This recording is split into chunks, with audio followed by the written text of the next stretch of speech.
between some of these and other stuff we've been working on. First of all, though, we are going to test out all this junk on Friday. Let's just get out of the modeling stuff. We're basically done. This logistics stuff doesn't take very long. Tomorrow we'll do the trigonometric ones. What's weird with the trig stuff is that you've done it before because I had you guys, remember on the quiz, I had you write the equation of a shifted trig function where I gave you the parent and the shift. Well, I'm just going to give you the whole shift thing. You got to figure it out. It's relatively easy to do.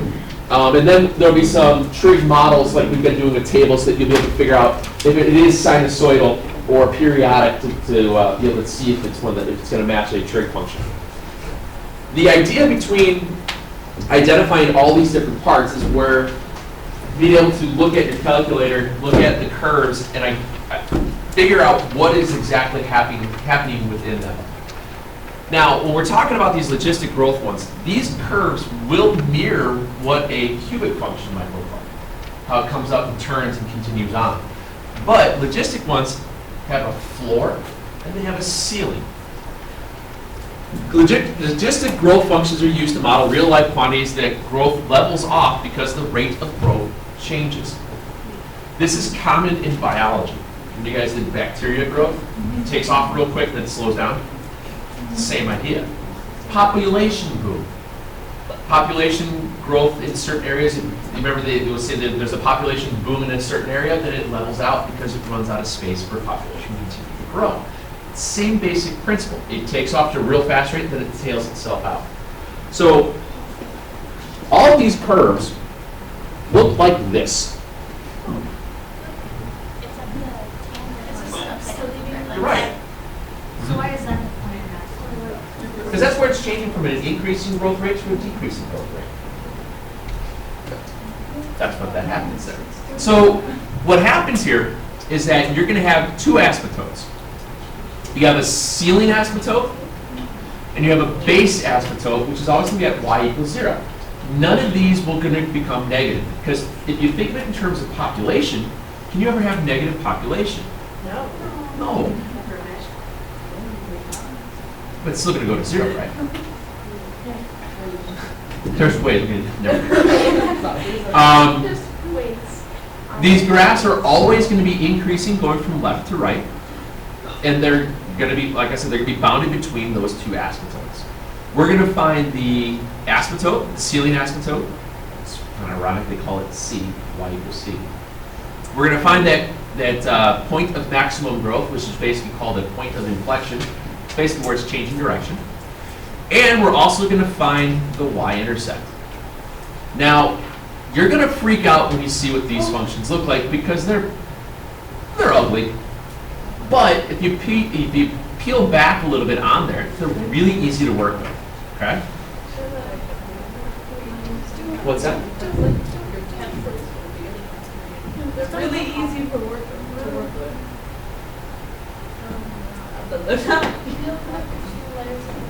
So you get this. Now, what I want you to see here, I'm going to kind of work through the definition of all of it alongside the generic function that's there. We have the graphs of y equals, well, it's become c over 1 plus a e to the negative rx. That's that e to the x, the growth stuff that we put the button on your calculator. Okay. So what happens here is that if I take my generic function and we have y equals 6 over 1 plus 2e to the negative 0.5x. All this is saying is that to start with, sometimes it's helpful just to label out what you have. Well, c is 6, a is 2, r is 0.5. And it's 0.5 because in the generic function it says it's negative r. In our equation we have negative 0.5, so the r value is, that's all it is. All right? We know, yes ma'am? Yeah. We know that all of these graphs have a horizontal asymptote at y equals 0. The other asymptote is going to be above it. So you don't have to draw these graphs to the third and fourth quadrants. You don't need to. So put in your asymptote. And then our other asymptote is at whatever the number is in your numerator, which in this case is 6. So here's our other asymptote. Okay. The next thing we look for is the y-intercept. And I want you to see this real fast. When we're dealing with y-intercepts on these, it's basically just that.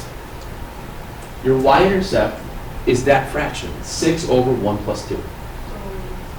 2. Right. That's all it is. See how I'm just pulling out all the coefficients, all the first numbers?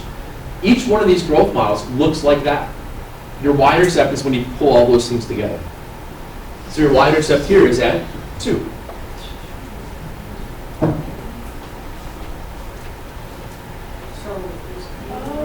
A is the number? No, the y-intercept, it's just double up into 2. A is the y-intercept occurs at C over 1 plus A. Let me write these out. Yeah. So we have asymptotes at y equals 0 and y equals C. The y-intercept at,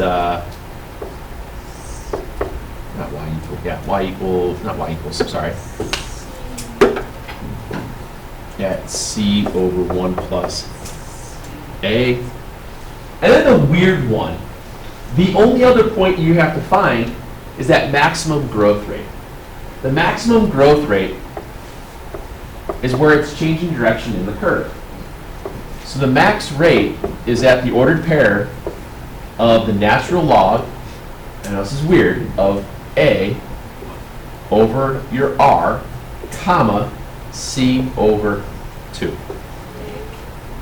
That's the point, right? Correct. It's the ordered pair. So our A value here is 2. You okay with that? Yeah. So that ordered pair would be at the natural log of 2. Our rate was 0.5, comma, 6 over 2. So you're going to get a crummy decimal value for your x coordinate. That's fine. What is it, like 1.3 or something like that? 1.4-ish? Okay.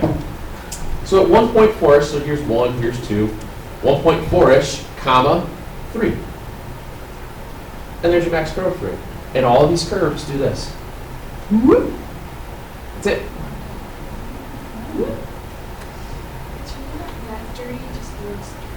Correct. So then, like, about. Yeah. How do people come up with these equations? They got a lot of nothing to do. I know I'm in your way, I'm sitting here. How do they got math? So then now we. He's like, ready to know any friends. I'm like, Jimmy, stop making math. He's like, never. And I like, Jimmy, stop making math. No!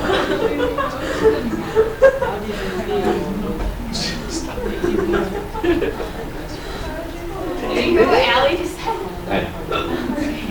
Try to tune it around sometimes. Oh. Let's try another one. Let's. Okay?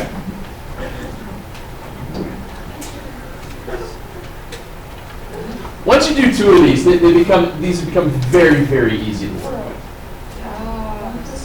So we have the equation y equals 4 over 1 plus 3e to the negative 3x.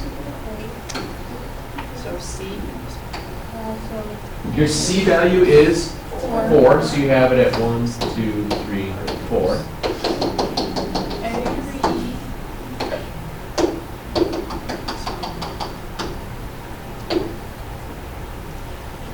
The intercept, remember your x-intercept is going to be that fraction, which is 1.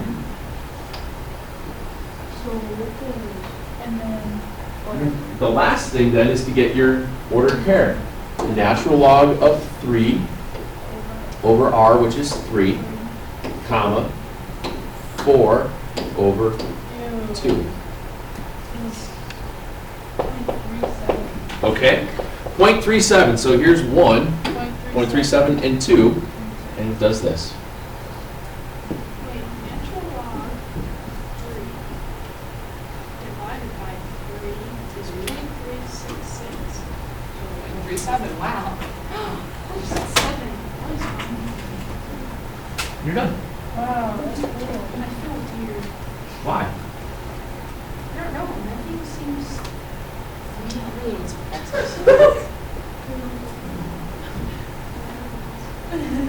We're not doing anything with imaginary numbers, so it should feel okay and real. Everything is okay. Everything is awesome. Except I have to give my wisdom. I do too. The sun. What do you want about it? I wasn't listening. Exactly. I don't have enough room or not my wisdom tooth is like this. Oh, it's impacted. It's going into my tooth right now. I went today to get a filling and they're like, yeah, you have to come back next week to get 3 more fillings. And you have to come back in June to get your wisdom tooth out. Well, you know, if you would eat junk food and you'd floss more, you wouldn't have to. I do not eat junk food. You can. I'm just joking. I haven't drank pop in 3 years. I've never drinking pop in my life. Shut up, Anna. That's a lie. I hate All right, let's make this even. Let's make this a little more interesting. never had it in your life, so you don't hate it. Solve for X. Correct. Just a quick question, how do we get E on here again? Talked about this as E. What's Second divide. Second natural log, I believe. Thank you. Find it on here. Wait. Second natural log. Wow, this sounds like something I really don't want to do. You haven't even taught us how to do this yet. No, this will be. You should know how to do this. Okay, y equals, you're finding a point and you already have y, right?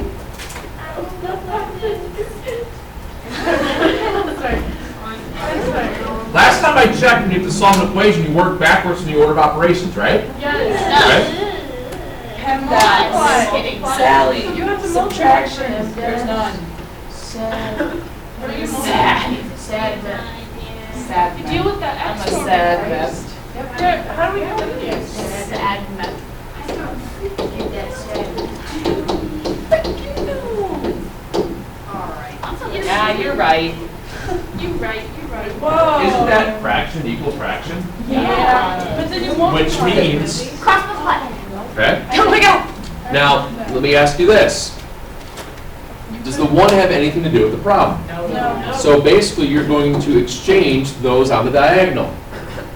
Couldn't you just? Yeah. Yeah. So you'll end up with a 5/4 fraction.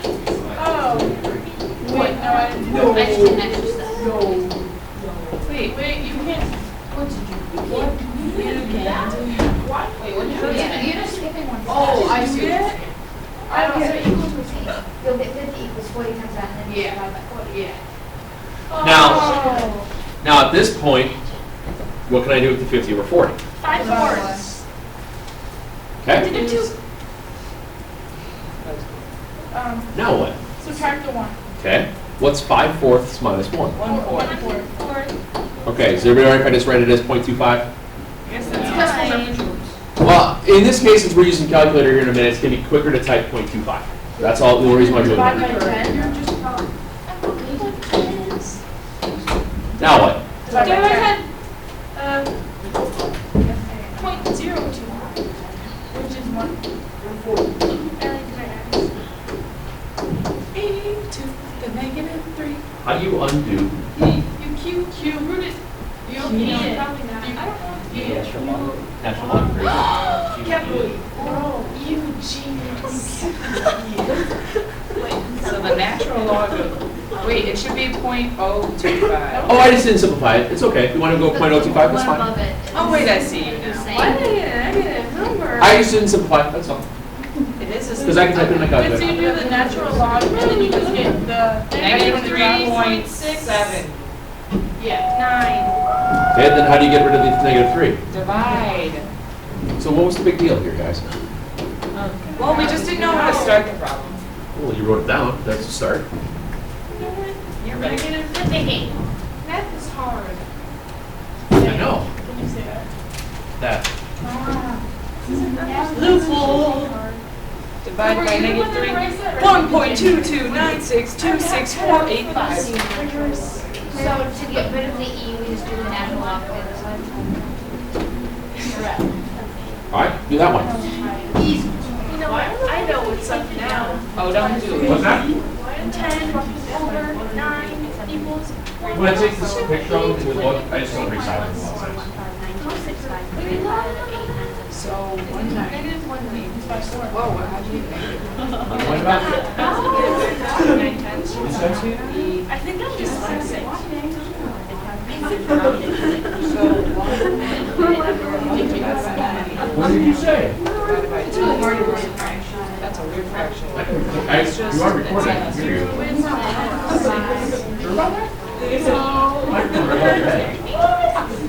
I looked for it. Minus I said I like your shirt. It's 1 over It's like a salmon.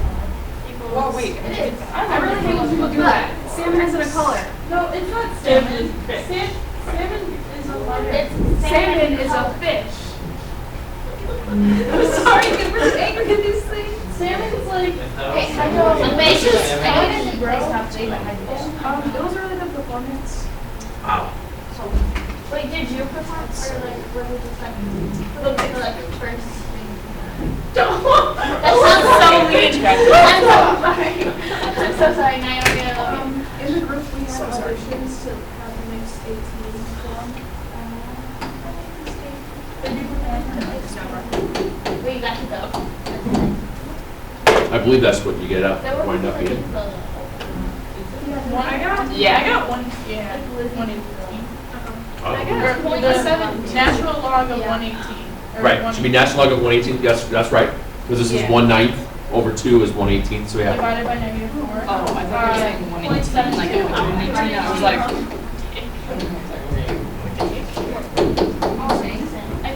I got 0.72 something? Yeah. Anybody else 0.72-ish? Oh, yeah. Yes. I can't put this last one. That last one right there. All right. Well, let's look at this table-ish. So do you want us to write 172 or do you just want us to write natural log of 118 over 84? Approximate, give me the 2 decimals just like normal. That's fine. So what I did here is I took this word problem to just kind of help you guys see how the logistics stuff works.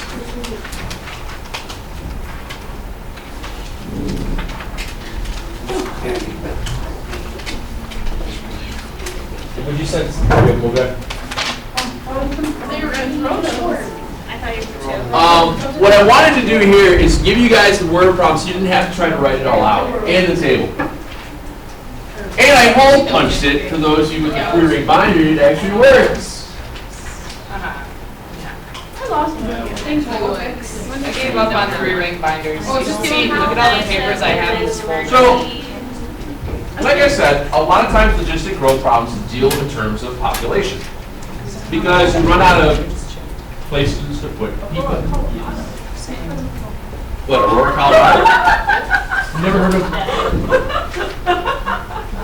Aurora, Colorado is outside of Boulder, if I'm not mistaken. Yeah.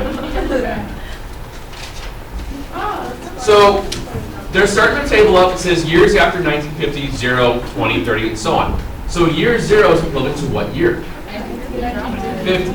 So what I want you to do is we're going to go right to our table, and we're going to create, our L1, L2. Let's do L1 and L2. Just start at 0? Yeah, just start at 0.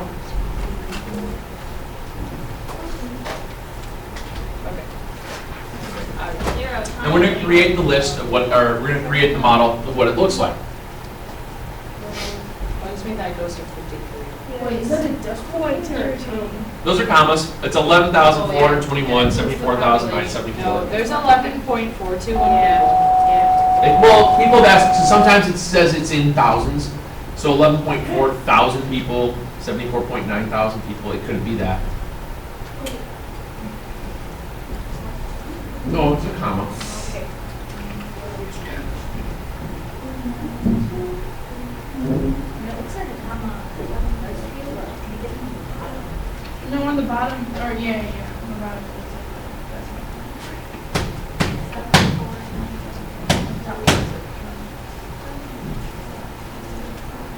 And then. So it's asking you to do this logistic.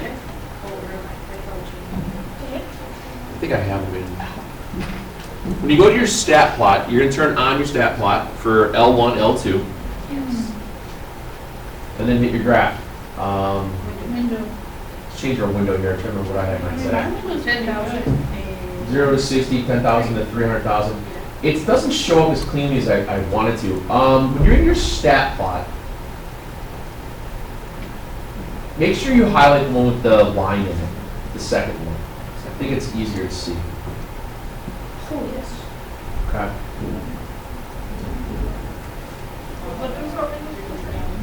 Ooh, this is good. Like 60,000. 50 and then Now, what I want you to see here is that in the data set, when you look at your scatter plot, Oh, I have two. notice how it's coming up quickly and then it slows down. yeah. Somewhere in here, there's a change from a quickly growing to a slower growing. I think it's at that second. That's kind of that's what logistic growth stuff looks like. When you're dealing with populations, there's generally there's going to be a floor to it. Populations aren't going to go below 0, whereas cubic functions can't. Okay? Think about a cubic function, you could have negative value because negatives work in cubes. Okay? Whereas in here, it's not going to be clean. That's one of the dead giveaways of when you know it's going to be logistic versus cubic. Okay? Plus, if it was cubic, you could go and do your finite differences and get it to be all the same value within 3 tries. Sometimes it works cleanly and sometimes it doesn't, but for the most part, you should be okay. Now, by saying using logistic regression, what button do you press in your calculator then? Well, I'm glad you asked. Stat, calculate, press up. Logistic. It's at B. Oh, that's so cool. Okay? Wow, fascinating. Now, you'll have to hit enter, and then you'll sit there and wait for about 10 seconds because it takes it takes the calculator a little bit of time to think about it. Imagine how long it would take us. Oh my gosh. It takes them this long. Right. It would take you. Calculate yourself. Like, not you. So now, That's a very small C Yeah, we're gonna value. talk about you specifically. C value. That's a if you look at it, it's giving you your it's giving you A, B, and C. Yeah. But remember, your B values, it's telling you what the equation is. Your B value is your rate. It's your R value. Everybody see that? Oh, that's because. So you have C over 1 plus AE to the negative BX, where this B value is your R, okay? So it would be. So your answer would be 31,641. I would say that because your C value is your what? Your asymptote. It's your asymptote. And you're thinking about it, what are you looking at graphing here? People. Yeah. So am I going to have a decimal value of a person? And don't say it could be half of somebody because they're missing their legs. That's just- Okay. Yeah. So that's why I'm going to say that this is my upper limit. My upper limit is my C value. Wait, we're just making the equation right now. Correct. I know that my denominator is 1 plus, well, our A value is 2357. Oh, 58, excuse me, because I round up after 2 decimals. Oh, you want to? E to the negative, well, I'm going to bring this over, would be negative 0.1 x. Beautiful. Yeah. 2 times. Well, it happens. You never know. So if you look at the rest of the other questions on here, I think part B asks you, based on your something or another, what is it approaching? What is the population of Aurora, Colorado approaching? The 360. The 316,000. So for 8, we write Because it's, You just did all of it. Yeah, I know, do you want us to? You would probably write down the equation, because when on the test and stuff, I'll ask you to write out the model. What is the model? Which means what's the equation? Because this is like Superimpose it on. Yeah, it's tough. It didn't clean up as nice as when I copied and pasted all this. So do you want us to draw it together? No, because you use your calculator. You just write the equation. And then the last bit there, I think it asks you approximately when would their population hit 300,000? What's the easiest way to figure that out? Table. What would you have to do for the y equals stuff? You have to put the equation. You have to put the equation in. And So you just have to be careful when you're solving when you put the equation in, and do that. Or if you wanted to, you could solve for x and set y equal to 300,000 and just work the equation backwards. It takes just about as long to do that as it does to go through your table. Oh, window, should we start, or? You don't need to worry about your window this one because you're not. Table set at, if we started at 2, Because you don't know what year you're looking at. Think about what your x values are. Your x values are years like 20, 30, and so on.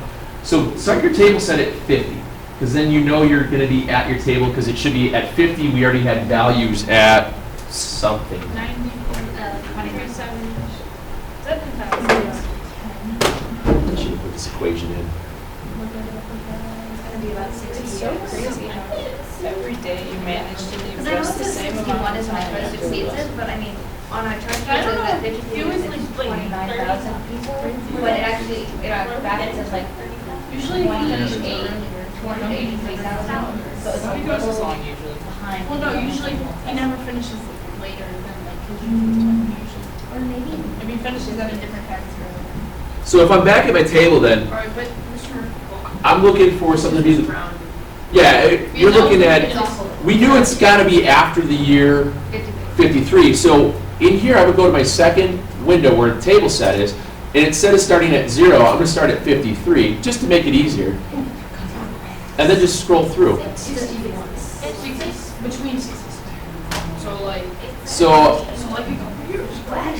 between 60 and 61. So between 60 and 61 would be year It would 2010. be a little before 60. Yeah, so it would be after Yeah. 2010 before 2001. Yeah. So I would say between. Okay, leaf. I would say somewhere between 2000 and 2010, 2001. Or I would say between 60 and 61 years after 1950. I'd say it's late 2000. Yes, ma'am. You typed it in. I see. Not to call you out. Oh, now we're Yes, ma'am. gonna see. Okay, I I was just gonna say, If you go back to 53, on the chart here it says it's 290,000, but on here it says it's 282,000. Just because of the rounding difference. It's just rounding, yep. So is it okay if we still It's say fine. 60 years? It's fine. It actually would come right It's now. fine. Okay. It's fine. It's okay, 'cause you're within rounds here. I am not looking for an actual company.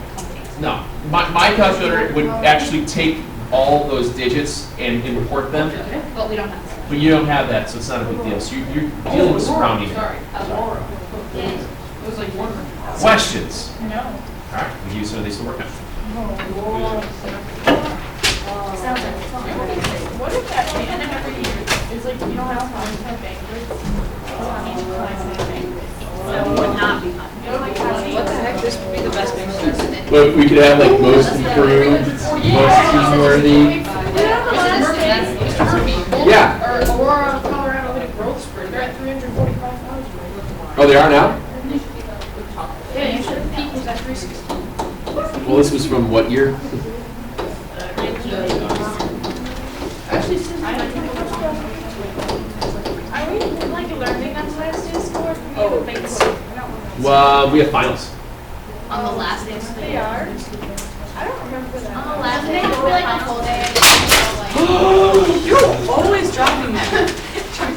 It depends on what the state of Illinois is requiring. I know that some schools do not have to be full day. Actually, I know my wife's school, their last day of finals is just for makeup finals. So that leads me to believe that we'll probably just have the 3 finals like we used to have, and then just say go home. That's what we did last year. That's what we did last year. My guess it'll, well, no, last year was fine. You left after you're done with finals, but this first semester, remember how they had the study hall first, and then they stretched out all the other finals and had some culminating thing going on in the afternoon. It was ridiculous.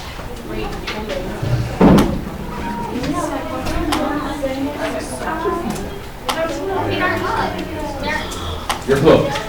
Unhook your feet. If my leg is hooked, now I don't know trips.